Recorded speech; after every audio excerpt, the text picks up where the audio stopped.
کوئی انسان کے پاس ایک آنکھ نہیں ہے، بہرا ہے، نہیں سنتا ہے، نہیں دیکھ پاتا ہے، نہیں بول پاتا ہے، پیر سے معذور ہے، ہاتھ سے معذور ہے، زیادہ چھوٹا ہے، تو کیا اس کو ہم بنائے ہیں؟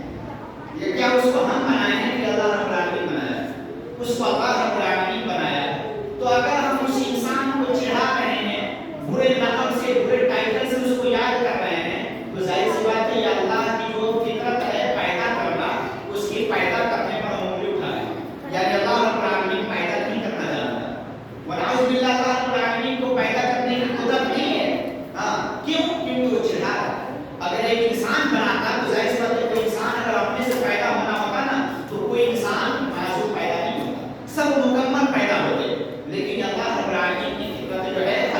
ہر ایسی صفت ہے جو اللہ رب العالمین اپنے اختیار میں، تو انسان کو جیسے پیدا فرماتا ہے اس انسان کو کیا کرنا چاہیے؟ اس کو نہیں کرنا چاہیے، چڑھانا نہیں چاہیے، برے اخلاق سے نہیں گزارنا چاہیے۔ لیکن یہ مرد اور یہ سب آپس کیسے کرتے رہتے ہیں، چڑھاتے رہتے ہیں اور لان تان کرتے رہتے ہیں، اس سے بچنا چاہیے۔ 10ویں چیز ہے زبان کی آفت اور مصیبت میں سے غیبت، چغلخوری۔ غیبت، اس کی برائی سننے جائے دوستوں سے بیان کرنا، جب کسی کی برائی کہیں نظر آئے تو جا کے بیان کرنا، یہ بہت بڑا گناہ ہے۔ قیامت کے روز آپ کو اس کا گوشت دیا جائے گا، مرے ہوئے بھائی کا گوشت دیا جائے گا کہ لو کھاؤ، اس کو مردہ حالت میں کھاؤ جیسے کہ تم اس کی زندگی میں جب زندہ تھا تو کھاتے تھے، اور وہ کھائے گا، اس کو کھانا پڑے گا، کھائے گا، جس کی وجہ سے اس کی شکل جو ہے بدصورت ہو جائے گی، بگڑ جائے گی اور وہ چیخے گا، چلائے گا۔ نبی کریم صلی اللہ علیہ وسلم جب معراج میں گئے تھے تو کچھ لوگوں کو دیکھے تھے ان کے ناخن جو تھے وہ تانبے کے تھے، اپنے چہروں اور سینوں پر نوچ رہے۔ نبی کریم صلی اللہ علیہ وسلم نے پوچھا کہ یہ کون لوگ ہیں؟ تو نبی کریم صلی اللہ علیہ وسلم نے ارشاد فرمایا ہؤلاء الذین یأکلون لحوم الناس ویقعون فی اعراضهم، یہ وہ لوگ ہیں جو اپنے زندے بھائی کا گوشت کھایا کرتے تھے، اس کی غیبت کیا کرتے تھے اور ان کی عزتوں کو اچھالتے تھے۔ یعنی کوئی برائی دیکھ لی تو کلمہ پہ بیان کرنی ہے، کسی کے اندر کوئی برائی ہو تو اس سے بیان کرو، یا کہ وہ برائی ہے تو جب ہماری برائی ہے تو ہم بھی اس کو سدھاریں گے نا، ہم بھی اس کو ختم کریں گے، لیکن ہم سے نہ کر کے دوستوں سے جا کے بیان کرتے ہیں، یہ غیبت۔ اور چغلخوری، ادھر کی بات ادھر کی بات ادھر جا کے بیان کرتا ہے تاکہ دو دوست جو آپس میں بنے ہوئے ہیں، ہاں جیسے گھر میں کسی کی بنتی ہے تو اس کے درمیان جھگڑا ہو گیا، بیوی شوہر کے درمیان، بھائی بھائی کے درمیان، بھائی بہن کے درمیان، ماں باپ کے درمیان، یہ سب لڑائی جھگڑا کراتی ہے چغلخوری۔ یہ چغلخوری کی سزا اتنی بڑی ہے کہ اس کی سزا قبر میں بھی ملتی ہے اور آخرت میں بھی ملے گی، اس کی ڈبل سزا، قبر میں بھی سزا اس کی دی جائے گی اور آخرت میں اللہ رب العالمین قیامت کے روز کو دے رہا ہے وہ قید۔ یہ تھی زبان کی آفتیں اور مصیبتیں، اگر ہم ان سے بچیں گے، اپنی زبان کو اپنے کنٹرول میں رکھیں گے تو اللہ رب العالمین ہمارے ساتھ بھلا کرے۔ ایک آخری بات، زبان